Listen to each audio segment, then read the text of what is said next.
Bonjour à tous et bienvenue sur notre chaîne. Aujourd'hui, pas un vlog, mais une vidéo face à vous pour faire un petit bilan de notre road trip dans l'Ouest américain qu'on a fait au mois de... j'ai mes antisèches, au mois de mars et avril 2018, donc mars. Cette année. Voilà, on est parti le 31 mars.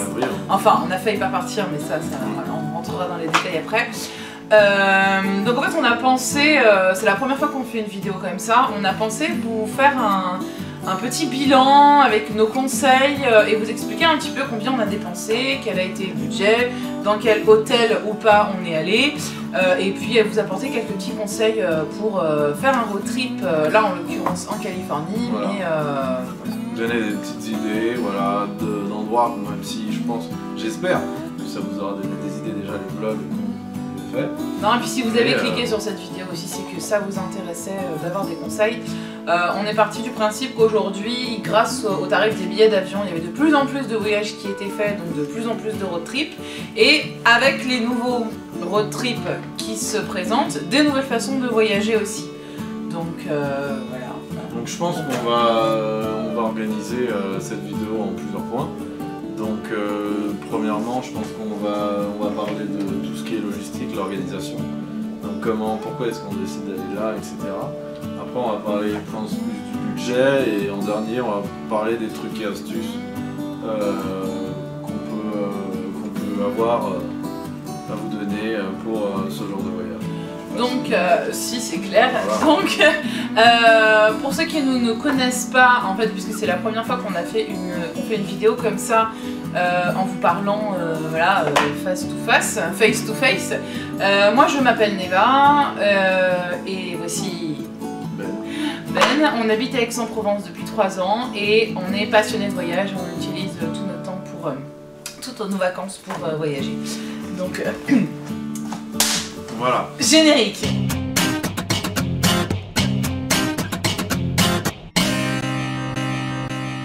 On va pas aller un peu, voilà, on va pas aller plus loin parce que, enfin, justement, on va commencer directement. Donc, alors déjà, comment est-ce qu'on organise un voyage comme ça? Ça peut paraître bête, mais c'est peut-être pas évident pour tout le monde. Bah déjà, on se demande où est-ce qu'on va aller. Donc là, pour nous, en général, on est assez passionnés des États-Unis. C'est souvent les États-Unis, mais pas toujours, comme vous avez pu le voir dans nos vlogs. Déjà, au niveau des prix, qu'est-ce qui est la destination, le rapport qualité-prix le plus intéressant? Nous, par exemple, on est allé en Californie, mais peut-être que si on avait eu une meilleure opportunité, on serait ailleurs. Et donc, surtout au niveau des époques de l'année, hein, parce que voilà. La météo joue un rôle prépondérant. Et c'est vrai que la Californie quand même est un peu passe-partout, parce que quelle que soit l'époque de l'année, on sait que voilà, le temps va être assez neutre et il va jamais faire vraiment très froid ou vraiment très chaud. Enfin, en tout cas dans les périodes où on est déjà allé. Donc après, l'outil, je pense, le plus pratique pour ce genre de choses, c'est Algofly. Je sais pas si on en a déjà parlé. Algofly, on mettra, je sais pas où, je sais pas comment ça marche. On n'est pas du tout sponsorisé. Non, parce que je pense que nos milliards d'abonnés verront qu'il n'y a pas besoin de nous sponsoriser pour ça.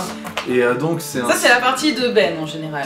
C'est lui qui permet de, en fait, vous dites l'endroit où vous voulez aller. En général, moi j'en ai plusieurs.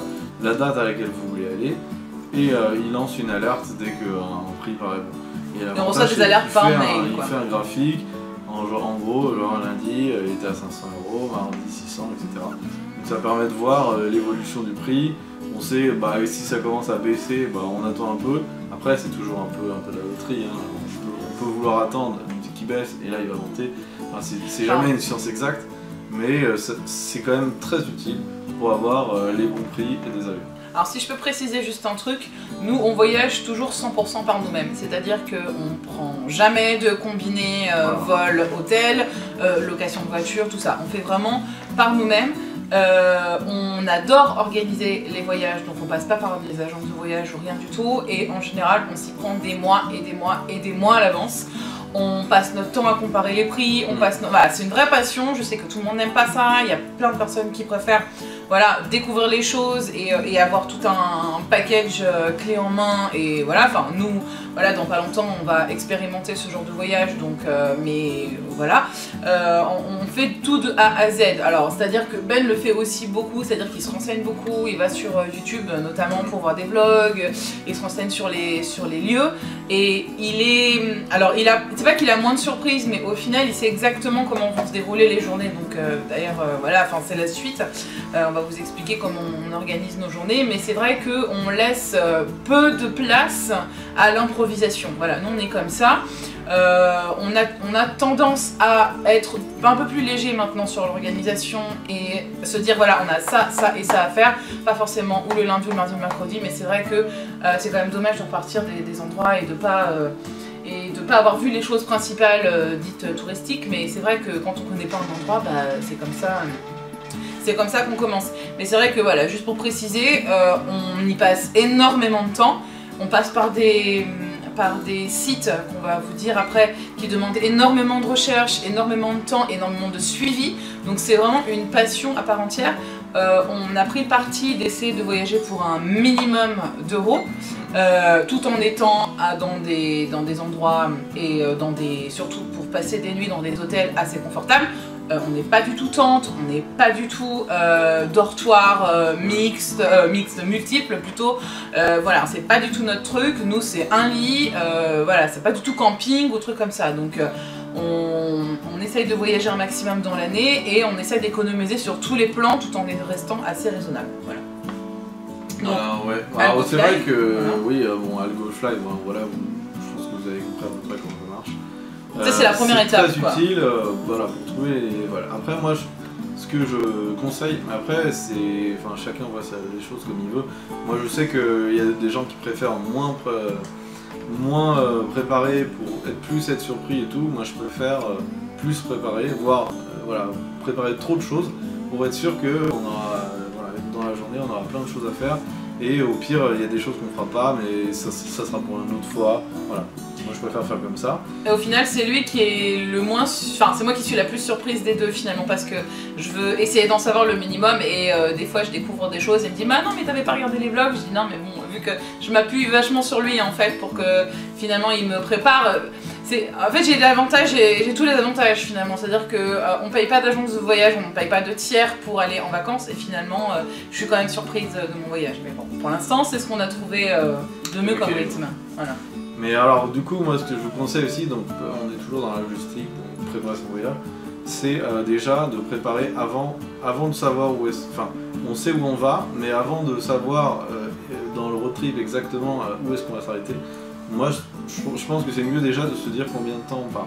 Parce que si on sait pas combien de temps on part, on va aller n'importe où machin, ça va partir en vrille, et au final on se retrouve à faire 3 semaines et tout, alors qu'on avait prévu peut-être une semaine, enfin grosso modo et tout. Alors que moi par exemple en général je sais que je pars en 9 ou 10 jours, et bah comme ça je sais que je dois être rentré, je sais que le 9e jour on doit vraiment être tout près de l'aéroport, et voilà. Ça permet voilà, de mieux organiser, je pense, son road trip. Il faut aussi se mettre des limites, savoir qu'est-ce qu'on est prêt à endurer, qu'est-ce qu'on n'est pas prêt à endurer. Par exemple, nous en général, on se met 2 voire 3 heures de route maximum. On sait que c'est peu par rapport à d'autres personnes qui adorent conduire. Je vois des vlogs, notamment d'ici là, quand elle part en fait. On la voit partir et elle peut dire bon bah alors on a 6 heures de route avant d'aller dans le prochain hôtel. Donc moi j'admire parce qu'en fait il y a beaucoup de personnes qui fonctionnent comme ça, en se disant bon bah on va essayer d'explorer un maximum de choses dans un minimum dans un maximum de kilomètres et on redoute pas de faire 6 heures de voiture par jour. Sauf que moi des deux en fait je suis la seule à conduire, mais même je pense que même si on conduisait tous les deux, 6 heures de route au final ça laisse pas beaucoup de temps à la visite en fait. Après c'est à vous de voir vos limites, voilà. Donc c'est à vous d'y réfléchir. Donc nous, je sais que bon ça arrive, des fois on dépasse les 2 heures, mais en général c'est entrecoupé de choses. Par exemple en Californie, la route le jour où on a fait Joshua Tree, on a fait beaucoup plus de 2 heures de route, mais on n'a jamais fait 2 heures de route d'un coup. À chaque fois on s'arrêtait dans des endroits, machin. Donc ça permet de moins voir la route. Les petits arrêts, même si c'est un arrêt de 30 minutes, bah du coup on se rend pas compte que du coup on a fait 1h30 et qu'après on fait 1 heure. En fait ça peut être assez frustrant parce que les États-Unis c'est énorme et on a plutôt tendance à se dire on a envie de voir un maximum de choses parce que bon, c'est pas la porte d'à côté, donc voilà. Après, c'est plus comme avant, où il y a quelques dizaines d'années en arrière, où on se disait bon, bah il y a un voyage aux États-Unis que je fais de ma vie, et je vais partir 3 semaines et je vais voir un maximum de choses et je vais rouler pendant des kilomètres.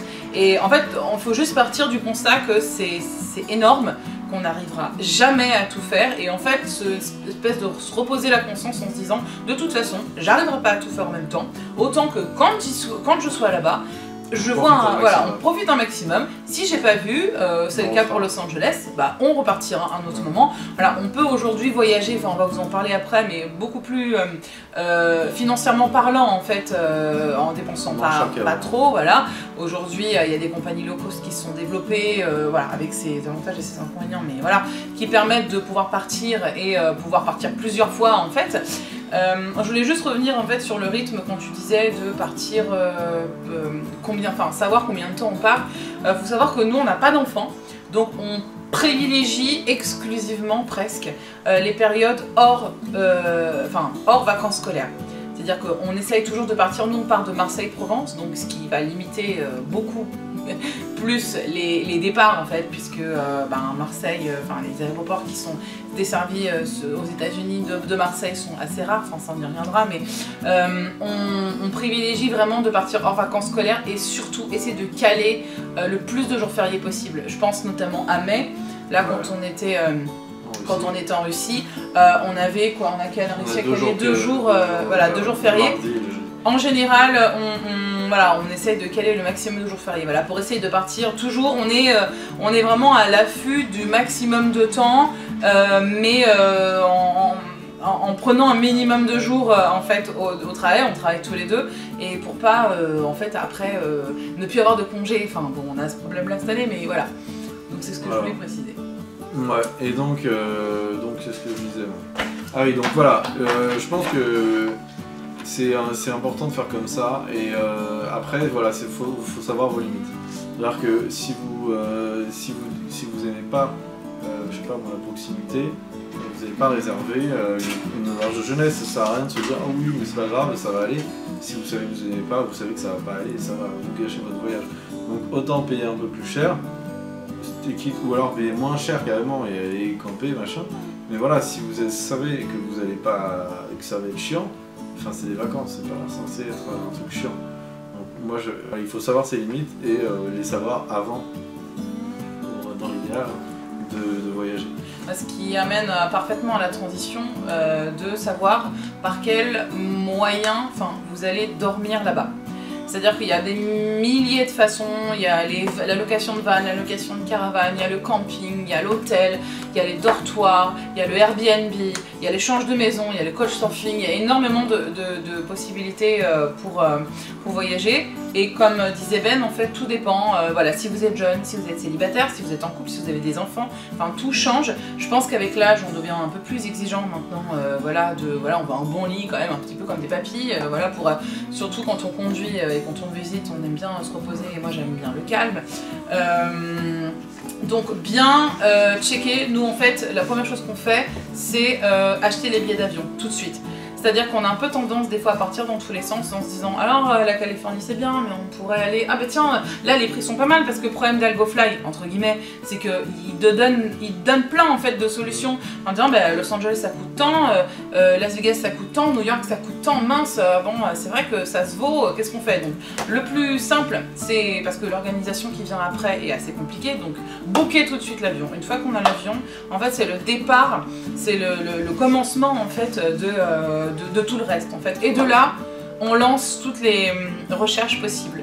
Donc nous on passe par Booking, on passe par Airbnb et on passe aussi par Guest to Guest. Alors Guest to Guest, on a déjà parlé dans une vidéo, mais on en a parlé, mais je pense qu'il faut le rappeler pendant qu'on parlera du budget.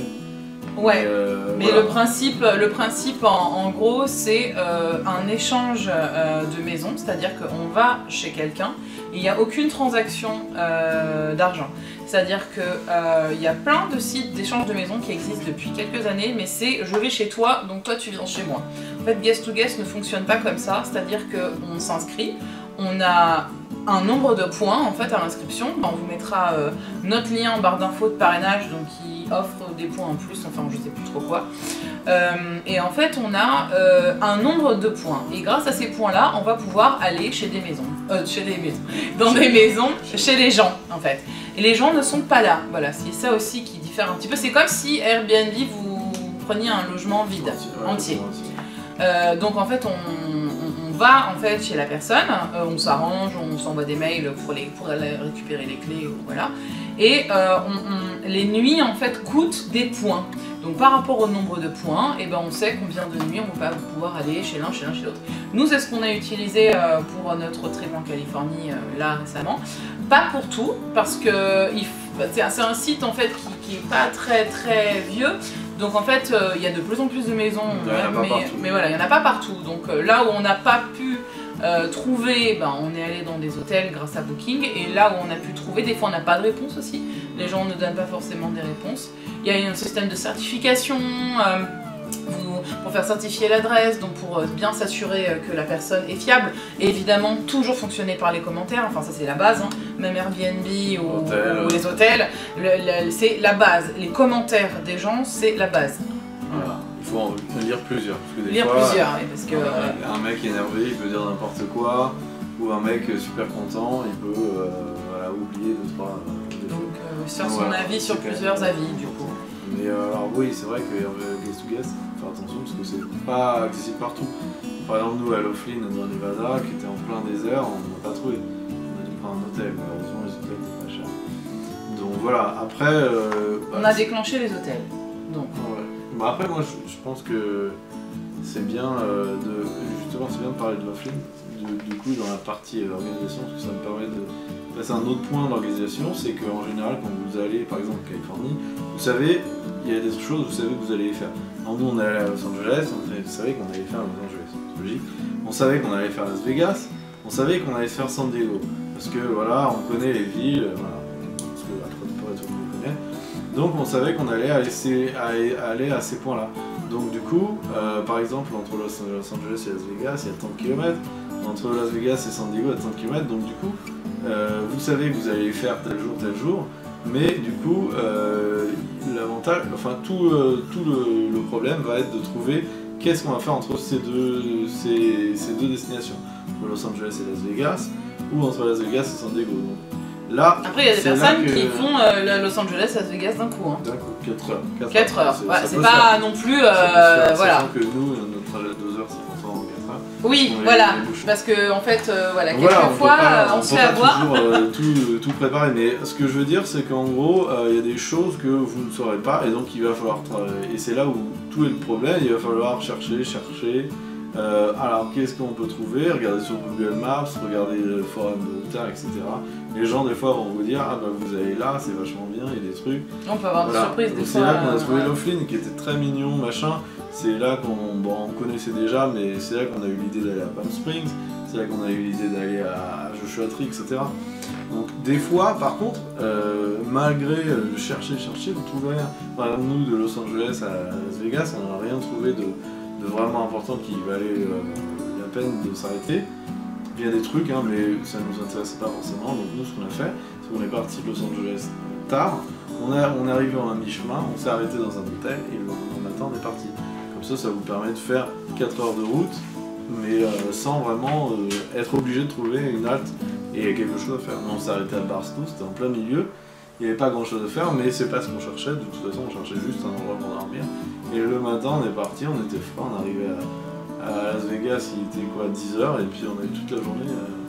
Bon, alors on a bougé, voilà, on a sûrement dû bouger un peu, mais parce qu'en fait on voit que inexorablement la batterie s'enlevait, donc voilà, on a branché.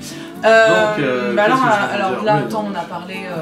J'étais en train de parler voilà, des étapes, donc voilà, ça c'est un truc auquel on n'avait pas forcément pensé au début, peut-être que vous, ça me plus naturellement, mais c'est-à-dire qu'on n'est pas obligé de s'arrêter à un endroit où il y a des trucs à voir. On peut s'arrêter à un endroit le soir et repartir le lendemain. Et comme ça permet de ne pas faire trop de route le même jour. Donc voilà pour... Oui, alors moi je continue un peu sur l'organisation. Qui dit road trip dit voiture. Donc là aussi les comparateurs à Donf. Nous on cherche beaucoup sur Carigami, on cherche sur... on tape juste des fois comparaison de location de voiture. Voilà. Il y a des sites américains qui recensent des loueurs qui ne sont pas forcément sur d'autres trucs. Alors déjà, si vous avez moins de 21 ans, bon courage. Non, parce que... alors ils louent, mais à moins que vous... Voilà, et puis il y en a plein qui louent pas. Voilà. Donc franchement, il vaut mieux se dire, soit trouver un pote qui a plus de 21 ans, soit pas le faire. En général, ils demandent minimum 1 an de permis. Moi je sais que j'ai loué, j'avais tout juste 1 an de permis la première fois et ils m'ont pas fait de problème.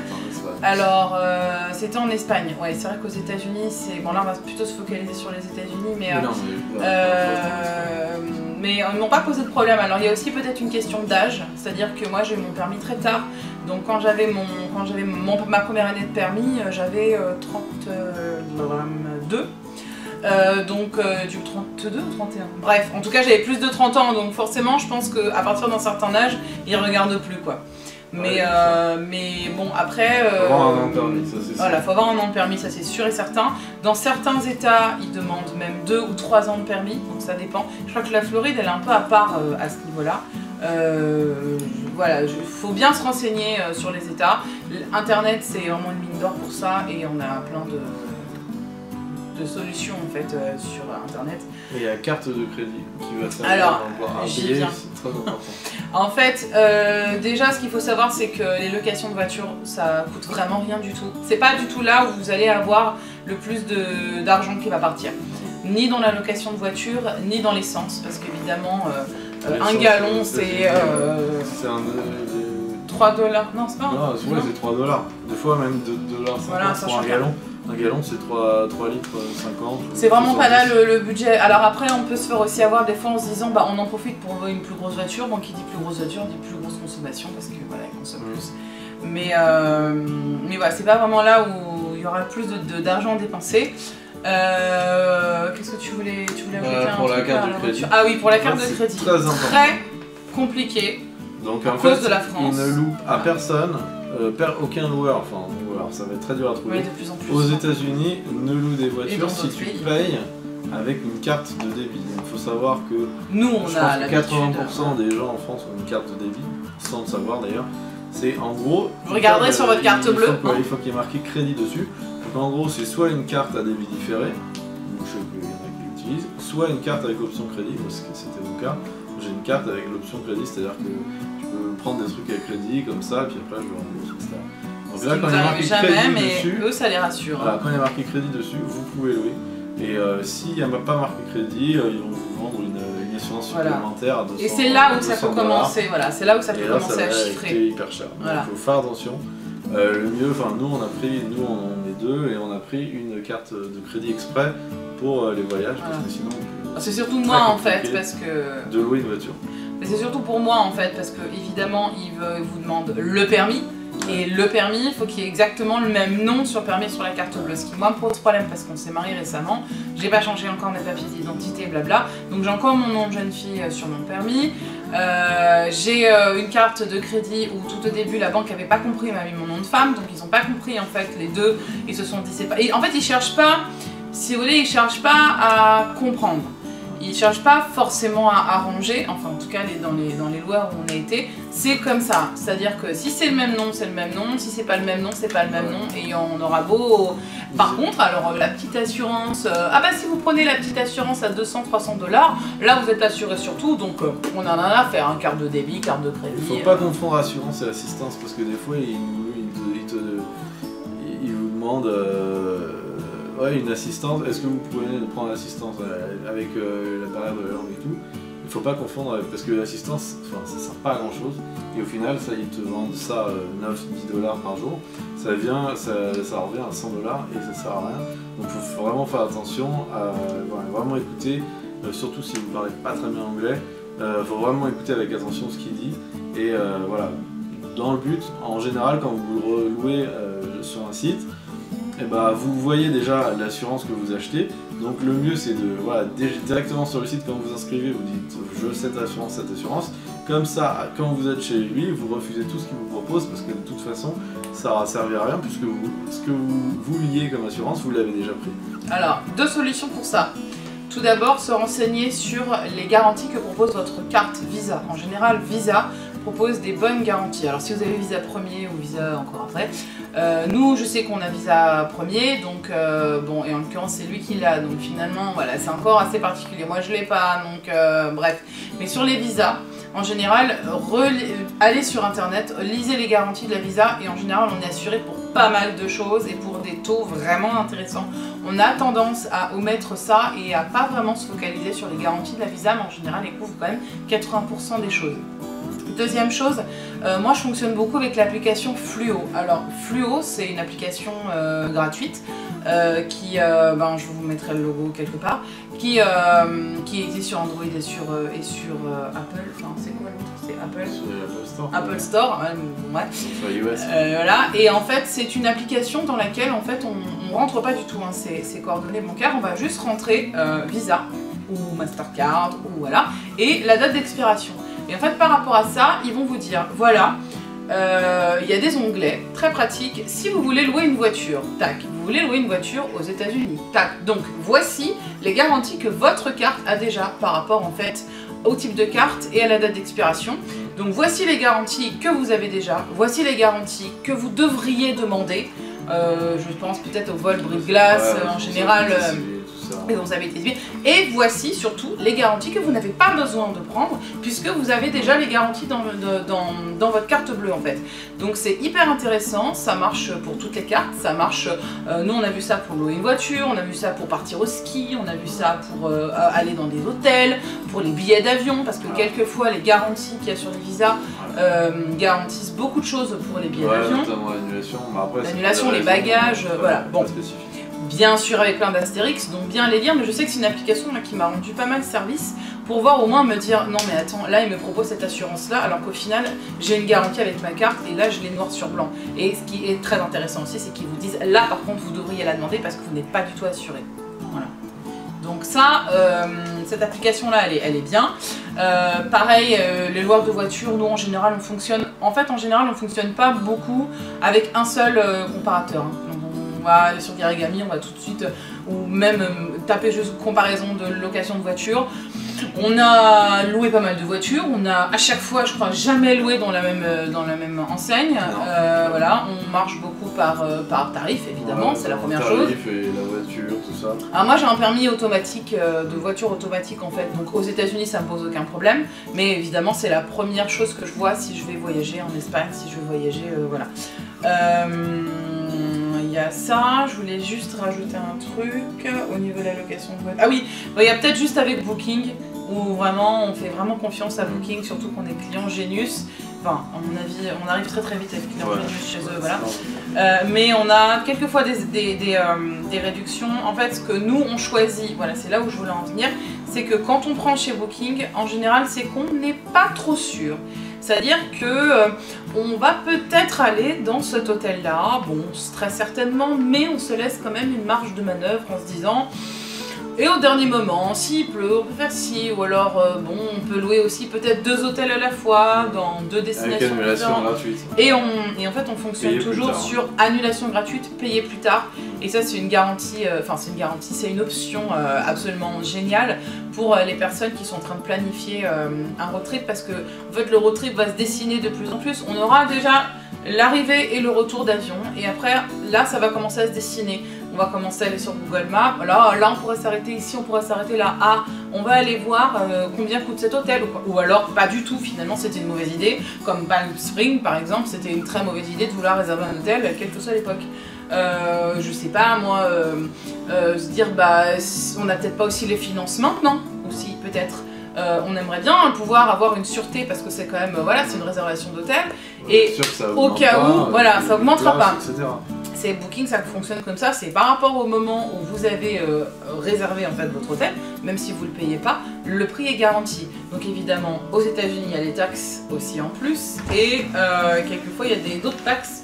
Il y a des taxes et d'autres taxes aussi. On a vu à Las Vegas, c'est rajouté des trucs. C'est pas les taxes, c'est des comme des frais de service, non pas bon. Donc ça, faut pour faire. La piscine, etc. faut faire attention à ça. En fait, ils ont des annulations gratuites, mais jusqu'à mieux que la veille, en fait. Voilà. Des fois, c'est vraiment quelques heures avant. Oui, des fois, c'est 3 jours, une semaine. Il faut bien regarder. Et on a pu expérimenter aussi pas mal de choses. Alors là, c'est complètement le contraire de ce que je viens de vous expliquer. C'est-à-dire qu'en général, 90% du temps réservé au dernier moment. Alors ça, c'est vraiment quelque chose qu'on apprend petit à petit à faire, parce que moi je suis quelqu'un d'assez organisé et voilà, j'ai un peu peur de ne pas trouver quelque chose, alors qu'au final quand on se rend compte des millions d'hôtels qui existent. L'alternative c'est de réserver un hôtel avec annulation gratuite. Voilà. Et dès qu'on voit, je sais pas, une semaine avant, que ça a l'air d'être moins cher, du coup on annule la réservation, quitte à réserver le même hôtel mais moins cher. Même hôtel et quitte à payer tout de suite en fait. De toute façon, là, une semaine, 2 semaines avant, les finances sont à peu près établies. En fait, on va expliquer, cette vidéo va durer une éternité. Les finances seront à peu près établies, mais du coup, on peut payer à ce moment-là et se dire, bah attends, on a économisé 10, 20, 30 euros sur la chambre d'hôtel. C'est ça. Donc ça, c'était la partie hôtel, location... Tout ce qui est organisation, on va vous mettre en barre d'infos tous les liens de tous les hôtels et de tous les Airbnb. Je crois qu'on a eu un Airbnb ou pas? Non. Je sais plus. Tous les guest to guest, enfin tous les endroits où on a dormi quoi.